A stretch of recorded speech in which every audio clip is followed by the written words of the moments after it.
नमस्ते। बहुत समय पुरानी बात है। एक राज्य था जिसमें एक पराक्रमी राजा राज करता था। पराक्रमी होने के साथ ही वह काफी ईमानदार और दयालु राजा था। उनके पराक्रम की चर्चा दूर दूर तक होती थी। उसी राज्य के एक छोटे से गांव में एक पराक्रमी तलवारबाज भी रहता था। वह भी तलवारबाज राजा के साथ उसने अपनी तलवारबाजी से बहुत सारे युद्ध जीते थे। उस राज्य में राजा के बाद दूसरा नाम उसी का आता था। लोगों को भी उसकी तलवारबाज बहुत पसंद थी। इतना पराक्रमी होने के बाद भी उसने अपनी तलवारबाजी का प्रयास बंद नहीं किया था। उसका अभ्यास अभी भी जारी था। वह और भी सफलता पाना चाहता था। एक दिन उस तलवारबाज के घर पर खुशी का दिन था और उसी खुशी के माहौल में उस राज्य से बड़े बड़े लोगों ने उस तलवारबाज को तरह तरह की तलवारें भेंट की। किसी ने अच्छी डिजाइन वाली तलवार भेंट की, तो किसी ने सोने से बनी तलवार भेंट की, तो किसी ने उपहार स्वरूप बेस की कीमती तलवार भेंट की। तलवारबाज उन सभी का स्नेह और भेंट देखकर बहुत खुश खुश हो रहा था। तभी उन सभी लोगों में एक बाबा भी वहां मौजूद थे। उन्होंने तलवारबाज को एक छोटी सी सुई भेंट की। यह देखकर वहां उपस्थित सभी लोग जोर जोर से हंसने लगे। तभी बाबा बोले, तुम सुई का महत्व नहीं समझ सकते। इसका आकार छोटा है, लेकिन ये उन बेशकीमती तलवारों से भी अधिक कीमती है। तलवार हमेशा ही लोगों की मारने और काटने का काम करती है। तलवार हमेशा ही अलग अलग करने का काम करती है, लेकिन सुई उन्हीं को आपस में जोड़ने का काम करती है। तोड़ना जितना आसान होता है, जोड़ना उतना ही कठिन होता है। सुई में विनम्रता होती है, तलवार एक अहंकार की तरह होती है और सुई प्रेम की भांति होती है। अहंकार लोगों को दूर कर देता है, तो प्रेम उन्हीं लोगों को आपस में जोड़ देता है।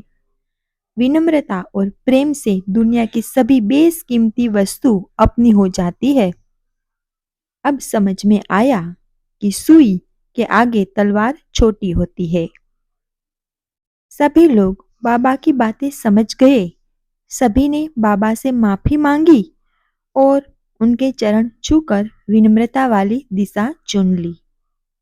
सभी को बहुत पछतावा हुआ।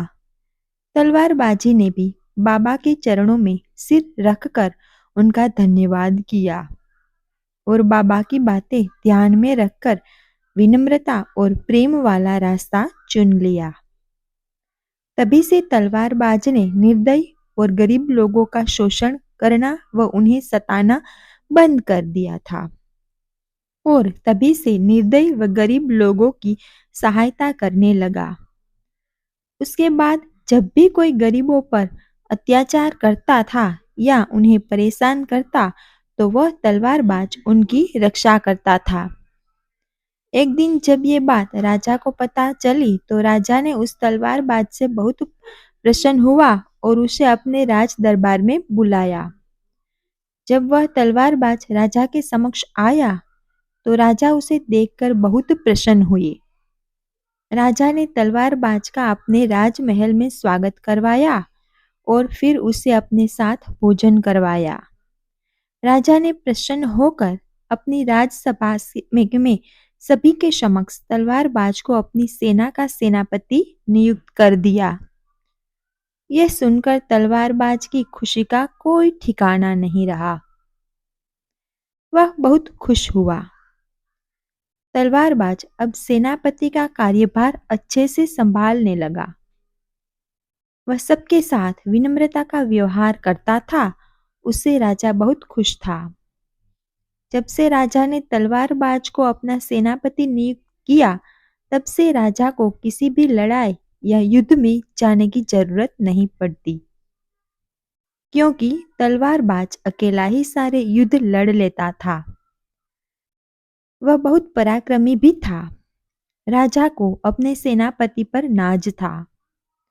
राजा को उस पर पूरा भरोसा था कि उसका सेनापति अकेला ही युद्ध लड़ सकता है। राजा सेनापति को उपहार स्वरूप कुछ ना कुछ देता रहता था। दोस्तों, इस कहानी में हमारा आपसे यह सवाल है कि उस तलवारबाज को उन बाबा ने भेंट स्वरूप क्या दिया? दोस्तों, आप इस सवाल का जवाब हमें कमेंट के माध्यम से जरूर बताइए और इस कहानी को अपने सभी दोस्तों के साथ शेयर भी करें। और इस तरह की कहानियाँ पढ़ने और हमसे जुड़े रहने के लिए आप हमें सब्सक्राइब भी कर सकते हैं। धन्यवाद।